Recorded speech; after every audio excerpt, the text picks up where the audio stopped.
good evening. Kasi anong oras na ba? 10:45. Kakasarado lang namin ng tindahan. So yung asawa ko umakyat sa taas, hindi na ako gagawa ng vlog. May tips ako sa inyo mga kasari. Ganito. Kami, nagre-refill kami ng mantika sa isang galon. Yung ganito. Ayan. So ang mabenta dito sa amin is itong palm. Hindi masyadong mabenta sa amin yung spray. So, ang bili namin niyan guys ay mga kasari is 1,070 sa isang galon. Tapos, bumili kami ng bote ng gin ito. Pag malinis siya, binibili namin siya ng 1.50 isa. Pag di malinis, binibili namin ng piso. Pero mas maigi kung malinis para hindi na kami maglilinis at lagay na lang kami ng lagay. Okay? So, ito din yung takip mga kasari. Binibili din namin to. 25 pesos, marami na rin siya. Ayan. So, 1,070 sa isang galon, no? Tapos yung nagagawa namin sa isang galon yan, mga kasari, is 55 na ganito.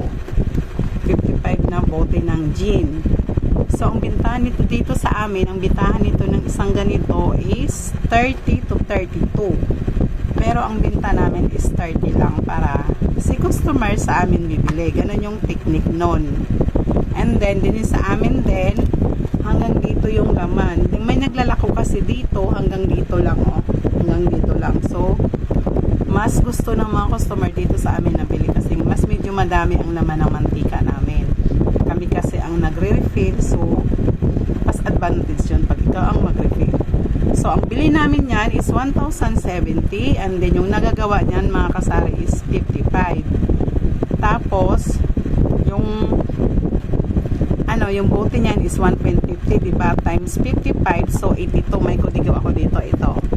So, 1.50 times 55 is 82.50. And then yung takip, estimated ko lang ha, is mga 20, naka 20. So, 102.50 lahat-lahat times, ay plus yung nabili na isang galon na mantika, 1,070 at total niya is 1,172.50. So, ayun. So, ngayon, ang mantika is 30 ang bintahan. So, ang nagawa namin sa mantika sa isang galon is 55. So, 55 times 30 equals 1,650. So, ang total lahat ng puhunan namin is 1,172.50. I-minus mo yung binta mo ng mantika na 1,650. So, ang kita mo sa isang galon is 447.50. O, diba? Ang ganda. Ang gandang kitaan. Mas maganda ikaw mag-refill ng mantika mo. Pero pag tinatamad ka naman, pero mas hindi uso naman sa atin yung mga tamad pag may tindahan tayo kasi kailangan natin ng kita. Kailangan namin ng asawa ko, ito na yung inasa namin yung tindahan. So, kailangan namin dumiskarte para mas may kita kami at mas malaki yung tubo. Kasi ang bintahan talaga dito sa amin dito is 30 to 32. Tapos yung sa amin is 30 lang. So, mga customer namin dito bumili guys. Sa bumili pa sila sa ibang tindahan na 32. Tapos, hanggang dito na yung laman. Kasi hindi sila nagre-refill ng mantika. Dito naman sa amin mga kasari, malapit na yung bilihan ng mantika. Kaya, mas maganda kami ang mag-refill para mas malaki ang kita. Diba? Isipin mo na lang sa isang galon, yung kita mo is 447.50. O diba? Saka ang mantika mga kasari, napakabinta. Fast moving yan. Kapartner ng itlog yan. Yan, asukal, itlog, mantika, number 1 yang ginagamit ng tao. Halos araw-araw, maraming bumili na mantika dito sa tindahan sa amin. Pero sa amin, napakamabinta ang mantika. Kaya, mas malaki ang kita pag ikaw mag-refill ng mantika. O, diba? Yan yung chismis ko sa inyong mag-diskarte na may kita. Saglit lang. So, magbabalik tayo mga kasari. Bukas din pala, mamimili kami. Pupunta kami sa palengke. Kasi naubusan na kami ng mga frozen food and then mga mga sibuyas, kamatis. Mabinta kasi yun hinahanap ng tao. Mayroon dapat meron ng sibuyas, kamatis, luya, bawang, saka bili ka na rin ng patatas. Mga ilang piraso lang. naman buhay ng patatas eh, saka sayote, yun. Saka repolyo, pero yung carrots, konti lang buhay nun kasi una kami nagtinda ng gulay bago magsari-sari store. So ito yung bibilan namin bukas. Ayan, nilista ko na para hindi mo malimutan, o diba? May kodigo rin ako, kailangan talaga nakalista lahat para wala kang malimutan pagdating sa palengke, diba? Para dire-diretso lang. Sa akin sa binibilhan namin, mura din yung mga frozen food doon, mga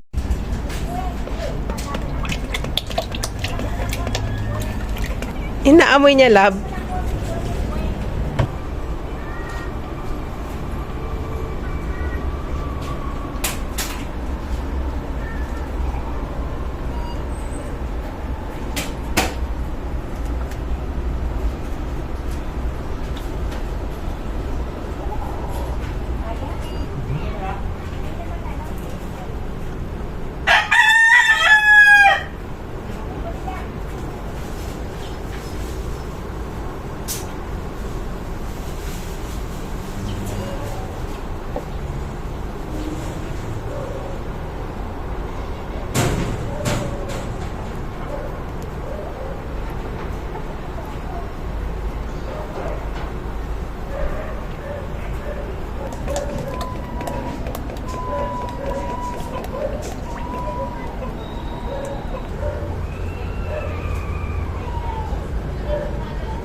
Ayan na siya mga kasari. Ito na yung nagawa ng aking asawa, yung pag-repack ng mantika. Ayan, 55 yung nagawa niya dyan. Saglit lang naman siya gawin mga kasari at mas malaki ang kita pag kayo mismo ang mag-refill ng mantika. Dito ko natapusin yung video ko at maaga kami matulog. Siguro mag alas 11 na rin. Maaga kami mamaya alis mga 30 AM to kaya 4 ganyan. Bukas magdadala din kami ng yung karton ng sito, yung lagayan ng sito. Maingay saglit. Ayan, magdadala kami bukas. Dadalhin ko yung mga karton ng sito kasi ibibinta ko sa may itlog. Binibili sa akin ng 2 isa yung sito karton. So may dala kaming 28. Diba? Magkano din yon. Tapos bibili din ako ng itlog na maalat doon.